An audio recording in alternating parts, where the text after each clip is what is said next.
Hi friends, ಎಲ್ಲರಿಗೂ ನಮಸ್ತೆ. ಮುದ್ದು ಸೊಸೆ ಮುಂದಿನ ಸಂಚಿಕೆಯಲ್ಲಿ ಏನಾಗುತ್ತೆ ನೋಡೋಣ ಬನ್ನಿ.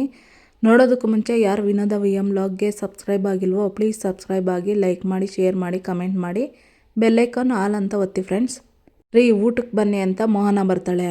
ಸರ್, ನಾಳೆ ಸಮುದಾಯ ಭವನ ಶಂಕುಸ್ಥಾಪನೆ ಇದೆ ಕಮದಳ್ಳಿಯಲ್ಲಿ ಅಂತ ಹೇಳ್ತಾರೆ ಶಿವರಾಮೇಗೌಡರು PA. ಎರಡು ಕಡೆ ರಸ್ತೆ ಅಗ್ದ್ಬಿಟ್ಟವ್ರಂತೆ. ರಸ್ತೆ ಕೆಲಸ ಮಾಡೋರು ಒಂದು ಕಡೆ ಅಗ್ದು ಒಂದು ಕಡೆ ಓಡಾಡೋಕ್ಕೆ ಅನುಕೂಲ ಮಾಡಬೇಕಲ್ವೇ? ಎರಡೂ ಕಡೆ ಅಗದ್ಬಿಟ್ರೆ ಜನಕ್ಕೆ ಅನಾನುಕೂಲ ಆಗೋಕ್ಕಿಲ್ವೇ? ನೋಡಿ ವೆಂಕಟೇಶ್, ನಾಳೆ ಇಂಜಿನಿಯರ್ನು ಕಾಂಟ್ರಾಕ್ಟರ್ನು ಬರೋಕ್ಕೇಳಿ ಹೊಸಿ ಅವ್ರ ಹತ್ರ ಮಾತಾಡಬೇಕು ಅಂತ ಶಿವರಾಮೇಗೌಡರು ಹೇಳ್ತಾರೆ. ಸರಿ ಸರ್, ನಾಳಿದ್ದು ಒಳಗೇರಿಪುರದಲ್ಲಿ ಜಾತ್ರೆ ಇದೆ, ಅಲ್ಗೂ ಬರ್ತೀನಿ ಅಂತ ಹೇಳಿದ್ದೀರಾ? ಶಿವರಾಮೇಗೌಡರು PA ಹೇಳ್ತಾರೆ. ಅಲ್ಗೂ ಹೋಗ್ಲೇಬೇಕೇ ಅಂತ ಶಿವರಾಮೇಗೌಡರು ಹೇಳ್ತಾರೆ. ಹಂಗಲ್ಲ ಸರ್, ಸೆಕ್ಯೂರಿಟಿ ವ್ಯವಸ್ಥೆ ಮಾಡ್ಕೊಳ್ಳೋಕ್ಕೆ ಕೇಳ್ತಿರೋದು ಅಷ್ಟೇ ಸರ್ ಅಂತ ಶಿವರಾಮೇಗೌಡರು PA ಹೇಳ್ತಾರೆ. ಅವ್ರ ಕೂಟೆ ಮಾತಾಡಿ ಏನು ಬೇಕೋ ವ್ಯವಸ್ಥೆ ಮಾಡ್ಕೊಳಕ್ಕೆ ಹೇಳಿ ಅಂತಾರೆ ಶಿವರಾಮೇಗೌಡರು. ಸರಿ ಸರ್ ಅಂತಾರೆ PA. ಸರಿ, ನೀವು ಆಫೀಸ್ಗೆ ಹೋಗಿ ಫೈಲ್ನೆಲ್ಲ ಕಳಿಸ್ಕೊಡಿ ಅಂತ ಹೇಳ್ತಾರೆ ಶಿವರಾಮೇಗೌಡರು. ಸರಿ ಸರ್, ನಾವು ಇನ್ನು ಬರ್ತೀವಿ ಅಂತ ಅಲ್ಲಿಂದ ಹೊರಡ್ತಾರೆ PA. ಗೋವಿಂದ, ವಸಿಟ್ ಸೌಂಡ್ ಕೊಡ್ಲಾ ಅಂತ ಶಿವರಾಮೇಗೌಡರು ಹೇಳ್ತಾರೆ. TV ಸೌಂಡು ಜಾಸ್ತಿ ಮಾಡ್ತಾರೆ ಗೋವಿಂದೇಗೌಡರು. ಮೆಡಿಕಲ್ ಎಂಟ್ರೆನ್ಸ್ ಎಕ್ಸಾಮ್ ಪರೀಕ್ಷೆ ಬರೆದಿರೋದ್ರ ಸುದ್ದಿ ಬರ್ತಾ ಇರುತ್ತೆ ಟಿವಿಯಲ್ಲಿ. ನ್ಯೂಸ್ ನೋಡ್ತಾ ಇರಬೇಕಾದ್ರೆ ಶಿವರಾಮೇಗೌಡರಿಗೆ ಫೋನ್ ಬರುತ್ತೆ. ಗೋವಿಂದ, ವಸಿ ಸೌಂಡ್ ಕಮ್ಮಿ ಕೊಡ್ಲಾ ಅಂತ ಶಿವರಾಮೇಗೌಡರು ಫೋನಲ್ಲಿ ಮಾತಾಡ್ತಾರೆ. ಗೋವಿಂದೇಗೌಡರು ಕಮ್ಮಿ ಸೌಂಡ್ ಕೊಡ್ತಾರೆ. ಇತ್ತ ಈಶ್ವರ್ ಇನ್ನೂ ಚಿತ್ರ ಮಾತಾಡ್ತಿರ್ತಾರೆ. ಅವ್ವ, 3 ಅಡಿ ಬರ್ದಿರೋದು ಇದೇ ಪರೀಕ್ಷೆ ಅಲ್ವೇ ಅಂತಾಳೆ ಚಿತ್ರ. ಹೌದಲ್ವೇ, ಪೈಲಾತೀನಿ ಅಂತ ಮಾತು ಕೊಟ್ಟಿರೋದು ಇದಕ್ಕೆ ತಾನೇ ಅಂತಾಳೆ ಈಶ್ವರಿ. ಇದೆಯಾ ಅಂತಾಳೆ ಚಿತ್ರ. ಈಗ ನೋಡು, ಎಲ್ರಿಗೂ ಒಂದು ಸಣ್ಣದಾಗಿ ಪಟಾಕಿ ಇಡ್ತೀನಿ ಅಂತಾಳೆ ಈಶ್ವರಿ. ಭದ್ರಾ, ವಿದ್ಯಾ ಇಬ್ರು ಬಂಡ್ರಪ್ಪ ಇಲ್ಲಿ ಅಂತ ಕೂಗ್ತಾಳೆ ಈಶ್ವರಿ. ಈಗ ಯಾಕೆ ಅವ್ರನ್ನ ಕರಿತಿದ್ದಿ ಅಂತಾರೆ ಗೋವಿಂದೇಗೌಡರು. ಯಾಕೆ ಅಂತ ನಿಮಗೆ ಗೊತ್ತಾತದಿರಿ ಅಂತ ಭದ್ರಾ, ವಿದ್ಯಾ ಅಂತ ಕೂಗ್ತಿರ್ತಾಳೆ ಈಶ್ವರಿ. ಬಂದೆ ಚಿಕ್ಕವ್ವ, ಬಂದ್ವಿ ಚಿಕ್ಕವ್ವ, ಯಾಕೆ ಹಂಗ ಸೂರ್ ಕಿತ್ತೋದಂಗ ಕಿರ್ಚ್ತಾ ಇದ್ದಿ ಅಂತ ಭದ್ರಾ ಹೇಳ್ತಾನೆ. ವಿದ್ಯಾ, TV ನೋಡು ಅಂತಾಳೆ ಈಶ್ವರಿ. TV ನೋಡ್ತಾಳೆ ವಿದ್ಯಾ. ಅಲ್ಲಿ ತೋರ್ತಾ ಇರೋದು ನೀನು ಡಾಕ್ಟ್ರ್ ಆಗಬೇಕು ಅಂತ ಬರ್ದಿದ್ದಲ್ಲ ಪರೀಕ್ಷೆ, ಅದ್ರ ರಿಸಲ್ಟ್ ತಾನೇ. ಯಾಕವ್ವ ಹಂಗೆ ನಿಂತಿದ್ಯಾ, ಮಾತಾಡು ಅಂತಾಳೆ ಈಶ್ವರಿ. ಚಿಕ್ಕತೆ ಅಂತಾಳೆ ವಿದ್ಯಾ. ಮಾತು ಕೊಟ್ಟಂಗೆ ಫೇಲಾಗಂಗೆ ಪರೀಕ್ಷೆ ಬರ್ದಿದ್ಯಲ್ವೇ? ವಿದ್ಯಾ ಭದ್ರನ ಮಕ ನೋಡ್ತಿರ್ತಾಳೆ. ಇದೇನಿದು, ನಾನು ನಿನ್ನ ಕೇಳಿದ್ರೆ ಅವನ ಮಕ ನೋಡ್ತಾ ಇದ್ದೀಯಾ? ಮಾತು ಕೊಟ್ಟಂಗೆ ಬರ್ದ್ಬಿಟ್ಟು ಬಂದಿದ್ಯಾ ಅಲ್ವೇ ಅಂತಾಳೆ ಈಶ್ವರಿ. ಅದು ಸುಮಾರಾಗಿ ಬರ್ದಿದ್ದೀನಿ ಅಂತ ಅವತ್ತೇ ಹೇಳಿದ್ನಲ್ಲ ಚಿಕ್ಕತೆ ಅಂತಾಳೆ ವಿದ್ಯಾ. ಇಷ್ಟನ್ನು ಕೇಳೋಕ್ಕೆ ಕರೆದೆ ಕಣವ್ವ ಅಂತಾಳೆ ಈಶ್ವರಿ. ಅದನ್ನು ಕೇಳ್ಬಿಟ್ಟು ಈಗೇನು ಮಾಡ್ಬಿಟ್ಟೆ ಅಂತ ಅಜ್ಜಮ್ಮ ಅಂತಾಳೆ. ಏನತ್ತೆ ಹಿಂಗೆ ಕೇಳ್ಬಿಟ್ರಿ, ಇವಳು ಪರೀಕ್ಷೆ ಬರೆದು ಪಾಸ್ ಆಗ್ಬಿಟ್ರೆ ಮಂತ್ರಿ ಸೊಸೆ ಪಾಸ್ ಆಗ್ಬಿಟ್ಲು ಅಂತವ ಎಲ್ಲ ಮೈಕ್ ತಗೊಂಡು ಅಟ್ಟಿ ಬರ್ತಾರೆ. ಡಾಕ್ಟ್ರ್ ಓದ್ಸೋಕ್ಕೆ ಕಾಲೇಜ್ಗೆ ಹೋಗ್ತೀರಾ ಅಂತ ಆಮೇಲೆ ಕೇಳ್ತಾರೆ. ಅವ್ರ ಪ್ರಶ್ನೆ ಕೇಳೋದು ನಿಮ್ಗೆ ಗೊತ್ತಲ್ವತ್ತೆ, ಹೆಂಗೆ ಕೇಳ್ತಾರೆ ಅಂತವ.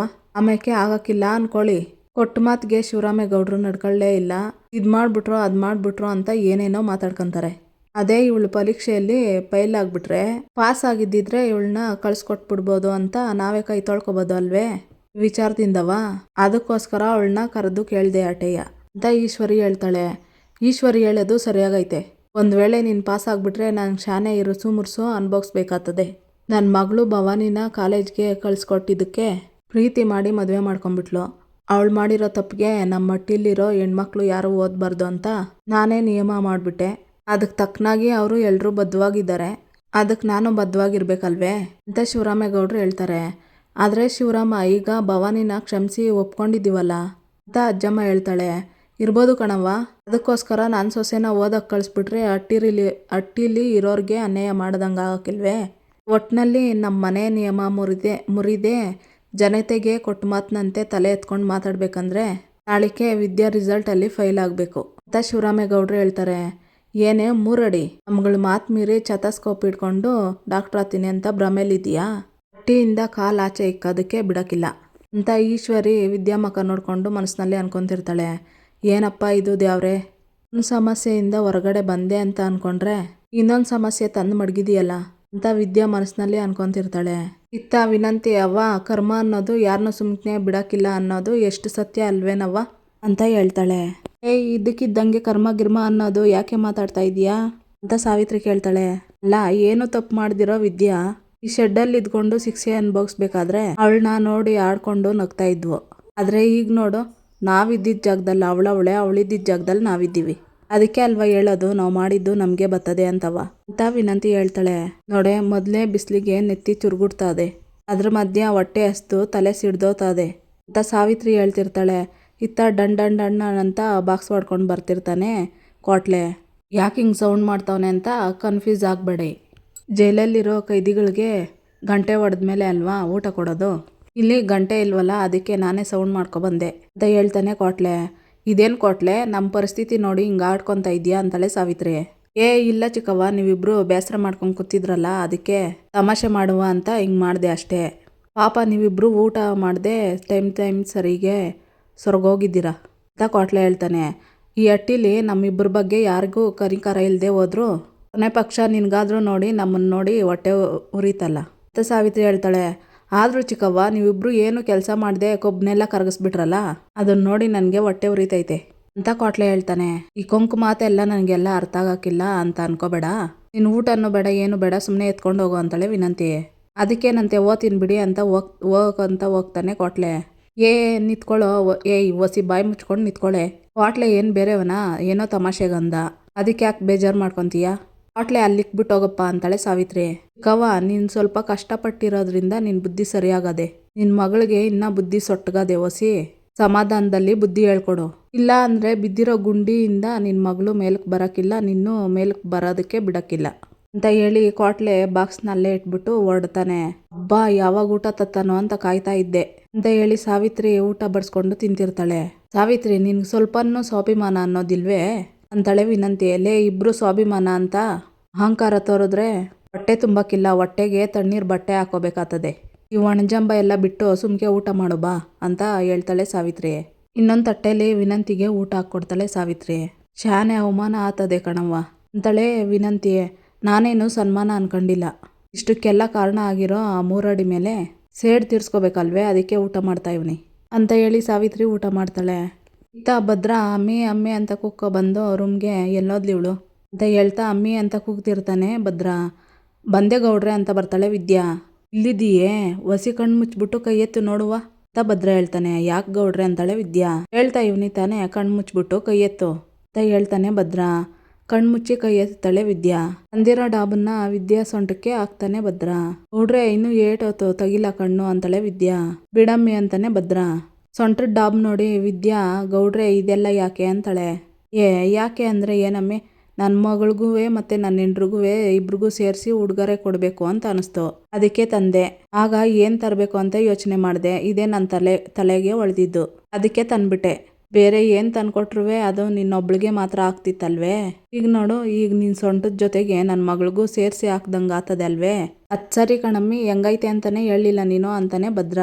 ಅನಿಸ್ತುಂಬಿ ನನಗೆ ಮಾತೇ ಬರ್ತಿಲ್ಲ ಗೌಡ್ರೆ ಅಂತಾಳೆ ವಿದ್ಯಾ. ಇರು, ನನ್ನ ಮಗಿನ್ನು ಒಂದೇ ಒಂದ್ಗಿತ ಕೇಳ್ಬಿಡ್ತೀನಿ ಅಂತ ಭದ್ರ ಹೇಳಿ ಮಂಡಿ ಕಾಲು ಊರಿ ಕುತ್ಕೊಂಡು, ಮಗಳೇ ಮೀನಾಕ್ಷಿ, ನಿಮ್ಮ ಅಪ್ಪಯ್ಯ ತಂದಿರೋ ಡಾಬ್ ನಿನ್ಗಿಷ್ಟ ಐತೆ ಅಂತ ಕೇಳಿ, ಅಮ್ಮಿ ಅವಳು ನನ್ನತವ ಏನು ಹೇಳ್ತಾ ಇಲ್ಲ, ನಿಂತವ ಏನಾದರೂ ಹೇಳ್ಬೋದಾ ಕೇಳು. ಈ ಹೊಟ್ಟೆಲಿರೋ ಮಕ್ಕಳು ಕಾಲಲ್ಲಿ ಓದಿತಾರಂತೆ, ಹಂಗೆ ನನ್ನ ಮಗಳು ಮಾಡಾಳೆ ಅಂತ ಭದ್ರ ಕೇಳ್ತಾನೆ. ಇಲ್ಲ ಗೌಡ್ರೆ, ನಿಮ್ಮ ಮುದ್ದಿನ ಮಗಳು ಹೊಟ್ಟೆಗೆ ಒದಿಯೋದಕ್ಕಿಂತ ಮನಸ್ಸಿಗೆ ಶಾನ ಓದಿತಾವಳೆ ಅಂತ ವಿದ್ಯೆ ಹೇಳ್ತಾಳೆ. ಹೌದೇ, ಹಂಗೆಲ್ಲ ಮಾಡಾಳೆ, ಹಂಗಾದ್ರೆ ಇರೋ ನಾನೊಂದ್ಕಿತ ನೋಡ್ತೀನಿ ಅದು ಹೆಂಗೆ ಮಾಡಾಳೆ ಅಂತ ಭದ್ರ ಹೇಳ್ತಾನೆ. ಅಯ್ಯೋ ಈಗೆಲ್ಲ ಅದೆಲ್ಲ ಯಾಕೆ, ಬೇಡ ಬಿಡಿ ಗೌಡ್ರೆ ತಳೆ ವಿದ್ಯಾ. ತಡಿಯಮ್ಮಿ, ನನ್ನಮ್ಮಿ ಮನಸ್ಸಿಗೆ ಒದಿತಿದ್ಯಾ ಯಾಕೆ ಅಂತ ಕೇಳಲೇಬೇಕು ಅಂತ ಹೇಳಿ ವಿದ್ಯಾ ಹೊಟ್ಟೆ ಮೇಲೆ ತಲೆ ಇಟ್ಟು ಕೇಳಿಸ್ಕೊತಿರ್ತಾನೆ ಭದ್ರ. ಅಯ್ಯೋ ದೇವ್ರೆ, ನನಗೆ ಯಾಕೆ ಇಷ್ಟೊಂದು ಕಷ್ಟ ಕೊಡ್ತಾ ಇದೀಯಾ, ನನ್ನಿಂದ ನನ್ನ ಗಂಡನಿಗೆ ಯಾಕೆ ಮೋಸ ಮಾಡಿಸ್ತಿದೀಯಾ ವಿದ್ಯಾ ಮನಸ್ಸಿನಲ್ಲಿ ಅನ್ಕೊಂತಿರ್ತಾಳೆ. ಈಗ ಕೇಳಿಸ್ತೈತೆ, ನಿನ್ನ ಹೊಟ್ಟೆ ಒಳಗೆ ಲಬ್ ಡಬ್ ಅಂತ ಬಡ್ಕೊಂತ ಅದೆ ಅಂದರೆ ಅದು ನನ್ನ ಮಗಳು ಎದೆ ಬಡಿತಾ ಅಲ್ವೇ. ಅಮ್ಮಿ, ನಾನು ಆವಾಗ್ಲಿಂದ ಇಷ್ಟೊಂದು ಖುಷಿಯಾಗಿ ಮಾತಾಡ್ತಾ ಇದ್ದೀನಿ, ನೀನು ಮಾತ್ರ ಒಂಥರ ಇದ್ದಿ, ಯಾಕೆ ಏನಾಯ್ತು ಅಂತ ಕೇಳ್ತಾನೆ ಭದ್ರ. ಏನಿಲ್ಲ ಗೌಡ್ರೆ ಅಂತಾಳೆ ವಿದ್ಯಾ.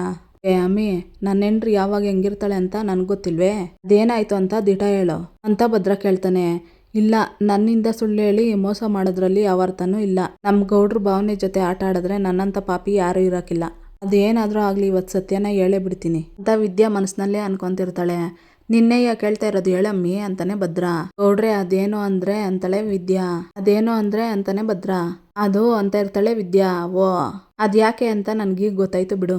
ಅದೇಯ, ನಾಳೆ ಎಂಟ್ರೆನ್ಸ್ ಎಕ್ಸಾಮ್ದು ರಿಸಲ್ಟು, ಅಟ್ಟಿವರೆಲ್ಲ ಬೇರೆ ನಿನ್ ಫೇಲ್ ಆಗು ಅಂತ ಹೇಳಿದ್ರು. ನಾನು ಬೇರೆ ನಿನ್ ಸರಿ ಅನ್ಸಿದ್ದನ್ನೇ ಮಾಡು ಅಂತ ಹೇಳಿದ್ದೆ, ಅದಕ್ಕೆ ಏನಾಗ್ಬಿಡುತ್ತೋ ಏನೋ ಅಂತ ಭಯ ಪಟ್ಕೊಂಡು ನಿಂತಿದ್ದೆ ಅಲ್ವೇ. ನೋಡಮ್ಮಿ, ನಾನು ಇರ್ಬೇಕಾದ್ರೆ ನೀನ್ ಯಾಕೆ ಅದ್ರ ಬಗ್ಗೆ ಚಿಂತೆ ಮಾಡಿ, ನೀನು ಹಿಂಗೆ ಭಯ ಪಡ್ತಾ ಇದ್ರೆ ನನ್ನ ಮಗಳು ಭಯ ಪಡ್ತಾಳೆ ಅಷ್ಟೇಯ. ಈಗ ನೀನಾಗಲಿ ನನ್ನ ಮಗಳಾಗಲಿ ಯಾವುದಕ್ಕೂ ಭಯ ಪಡಬಾರ್ದು ಐತೆ ಅಂತಾನೆ ಭದ್ರ ಸಪ್ಪಗಾನೆ ನಿಂತಿರ್ತಾಳೆ ವಿದ್ಯಾ. ಮತ್ತು ಇನ್ನೇ ಏನಮ್ಮಿ ಹಂಗೆ ನಿಂತಿದ್ದಿ, ಒಂದು ನಗು ಬಿಸಾಕಮ್ಮಿ, ನಿಂಗೆ ಹೇಳ್ತಾ ಇರೋದು ಓಸಿ ನಗಮ್ಮಿ ಅಂತ ಹೇಳಿ ಇಬ್ರು ನಗಿತಾ ಇರ್ತಾರೆ ಭದ್ರನ್ನು ವಿದ್ಯಾ. ಇತ್ತ ಮಾರನೇ ದಿವಸ ಪ್ರೆಸ್ ಅವ್ರು ಬರ್ತಾರೆ ಮನೆ ಹತ್ರಗೆ. ಪ್ರೆಸ್ ಅವ್ರನ್ನ ನೋಡಿ ಇದೇನವ್ವ ನ್ಯೂಸ್ ಚಾನಲರೆಲ್ಲ ಬಂದವ್ರೆ, ಏನಿರ್ಬೋದು ಅಂತ ಕೇಳ್ತಾಳೆ ವಿನಂತಿ. ನಮ್ಮ ಅಣ್ಣ ಮಂತ್ರಿ ಅಲ್ವೇನೆ, ಅದಕ್ಕೆ ಏನೋ ಕೇಳಕ್ಕೆ ಬಂದಿರ್ತಾರೆ ಅಂತ ಸಾವಿತ್ರಿ ಹೇಳ್ತಾಳೆ.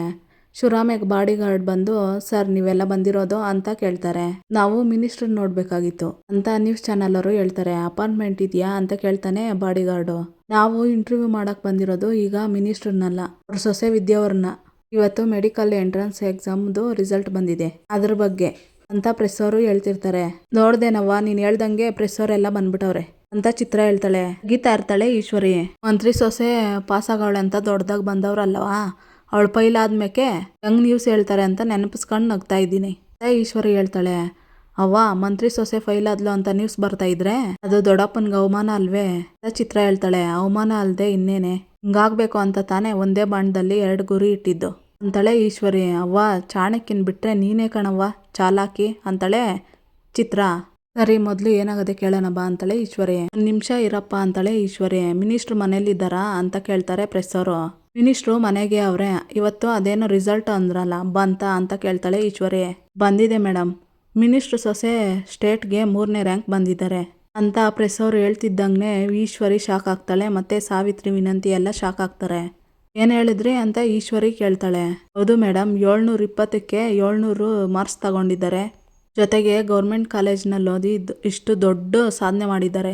ಗೌರ್ಮೆಂಟ್ ಸ್ಕೂಲಲ್ಲಿ ಕಾಲೇಜಲ್ಲಿ ಓದಿ ಡಾಕ್ಟ್ರ್ ಆಗಬೇಕು ಅಂದ್ಕೊಂಡಿರೋ ಎಷ್ಟೋ ವಿದ್ಯಾರ್ಥಿಗಳಿಗೆ ವಿದ್ಯಾವರು ಸ್ಫೂರ್ತಿಯಾಗಿದ್ದಾರೆ ಮೇಡಮ್. ಅದಕ್ಕೆ ಅವರನ್ನ ಇಂಟರ್ವ್ಯೂ ಮಾಡೋಣ ಅಂತ ಬಂದಿದ್ದೀವಿ. ದಯವಿಟ್ಟು ಅವರನ್ನ ಬರೆಯೋದಕ್ಕೆ ಕೇಳ್ಬೋದಾ ಅಂತಾರೆ ಪ್ರೆಸ್ ಅವರು. ಅದಕ್ಕೇನಂತಪ್ಪ, ಧಾರಾಳವಾಗಿ ಬರೆಯೋದಕ್ಕೆ ಕೇಳ್ತೀನಿ ಅಂತಾಳೆ ಈಶ್ವರಿ. ಸರಿ ಅಂತ ಹೇಳ್ತಾರೆ ಪ್ರೆಸ್ ಅವರು. ಚಿತ್ರ, ಅವ್ವ ಅಲ್ಲ ಕಣವ್ವ, ಆ 3 ಅಡಿಗೆ ಎಷ್ಟು ದಿಮಾಕ್ ನೋಡು, ಹೊಟ್ಟಿವರೆಲ್ಲ ಆಟೋ ಅಂತಾರ ಹೇಳಿದ್ವಿ. ಸುಮಾರಾಗಿ ಬರ್ತೀನಿ ಅಂತ ಹೇಳ್ದವಳು ರಾಜ್ಯಕ್ಕೆ 3ನೇ ರ್ಯಾಂಕ್ ಬಂದವಳೆ ಅಂತ ಚಿತ್ರ ಹೇಳ್ತಾಳೆ. ಕೇಡ್ಗಾಲಕ್ಕೆ ನಾಯಿ ಮೊಟ್ಟೆ ಇಕ್ತು ಅಂದಂಗೆ ಬರ್ದ್ಬಿಟ್ಟು ಬಂದವಳಲ್ವೇ, ಅವಳಿಗದೇ ನೋಡಿ ಇವತ್ತು ಬಾ ಅಂತ ಹೇಳಿ ಈಶ್ವರಿ ಕರ್ಕೊಂಡೋಗ್ತಾಳೆ ಚಿತ್ರನ. ಇತ್ತ ವಿನಂತಿ, ನೋಡ್ದೇನವ್ವ ಈ 3 ಅಡಿನ, ಕೊಟ್ಟಿರೋ ಮಾತನ್ನ ಮೀರಿ ಪರೀಕ್ಷೆಯಲ್ಲಿ ಪಾಸ್ ಆಗವಳೆ ಅಂತ ಹೇಳ್ತಾಳೆ.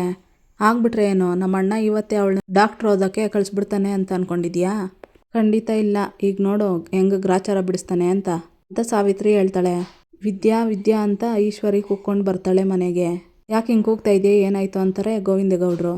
ನಾನು ಅವಳ ತವ ಹೊಸಿ ಮಾತಾಡಬೇಕು ಅಂತ ಕೂಗ್ತಿರ್ತಾಳೆ ವಿದ್ಯಾ ಅಂತ. ಅಲ್ಲಿಗೆ ವಿದ್ಯಾನು ಭದ್ರ ಎಲ್ಲರೂ ಬರ್ತಾರೆ. ಹೇಳಿ ಚಿಕ್ಕತ್ತೆ ಅಂತಾಳೆ ವಿದ್ಯಾ. ಏನೇ ದೊಡ್ಡವ್ರ ಮಾತು ಅಂದರೆ ಭಯ ಭಕ್ತಿ ಇಲ್ವಾ ನಿನಗೆ? ಹಿರಿಯರು ಏನಾದರೂ ಹೇಳಿದ್ದನ್ನ ಕೇಳಬೇಕು ಅನ್ನೋ ಜಾಯಮಾನದಲ್ಲೇ ಇಲ್ವಲ್ಲ ನೀನು ಅಂತ ಈಶ್ವರಿ ಬೈತಿರ್ತಾಳೆ. ಅಂಥದ್ದೇನಾಗಾಯ್ತು ಈಗ ಅಂತಾಳೆ. ಯಾಕೆ ಹಿಂಗೆಲ್ಲ ಮಾತಾಡ್ತಾ ಇದ್ದೀರಾ ಅಂತ ಹೇಳ್ತಾಳೆ ವಿದ್ಯಾ. ನನಗೆ ತಲೆ ಕೆಟ್ಟೋಗೋದೆ ನೋಡು, ಅದಕ್ಕೆ ಮಾತಾಡ್ತಾ ಇದ್ದೀನಿ. ಎಷ್ಟು ಸರಿನೇ ನಿನ್ಗೆ ಹೇಳೋದು, ಪರೀಕ್ಷೆ ಸಂದಾಗ ಬರಿಬಾರ್ದು ಅಂತ ಹೇಳಿದ್ವಿ ತಾನೆ, ಅಂಥದ್ರಾಗೆ ನಮ್ಮ ಮಾತನ್ನು ಗಾಳಿಗೆ ತೂರಿ ಪರೀಕ್ಷೆಯಲ್ಲಿ ಸಂದಾಗ ಬರೆದು 3ನೇ ರ್ಯಾಂಕು ಹೆಂಗೆ ತೆಗ್ದೆ.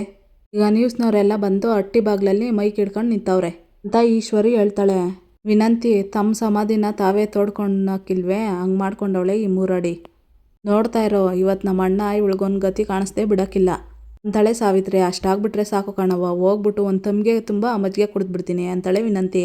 ಯಾಕೆ ಇಟ್ಟು ಮಾತಾಡ್ತಾ ಇದ್ರು ಮಳ್ಳಿ ನಿಂತಂಗೆ ನಿಂತಿದ್ಯಾ, ನಿನ್ನ ಪೈಲಾಗ ಹಂಗೆ ಬರ್ದ್ಬಿಟ್ಟು ಬಾ ಅಂತ ಹೇಳಿದ್ದೆ ತಾನೇ ಅಂತ ಈಶ್ವರಿ ಹೇಳ್ತಿರ್ತಾಳೆ. ಇಲ್ಲಿಗೆ ಈ ಸಂಚಿಕೆ ಮುಕ್ತಾಯ ಆಗುತ್ತೆ. ಇನ್ನೂ ಯಾರು ವಿನೋದ ವೈಎಂ ವ್ಲಾಗ್ಗೆ ಸಬ್ಸ್ಕ್ರೈಬ್ ಆಗಿಲ್ವೋ ಪ್ಲೀಸ್ ಸಬ್ಸ್ಕ್ರೈಬ್ ಆಗಿ, ಲೈಕ್ ಮಾಡಿ, ಶೇರ್ ಮಾಡಿ, ಕಮೆಂಟ್ ಮಾಡಿ, ಬೆಲ್ಲೈಕಾನ್ ಆಲ್ ಅಂತ ಒತ್ತಿ ಫ್ರೆಂಡ್ಸ್. ಈ ವಿಡಿಯೋ ನೋಡಿದ್ದಕ್ಕಾಗಿ ಎಲ್ಲರಿಗೂ ಧನ್ಯವಾದಗಳು.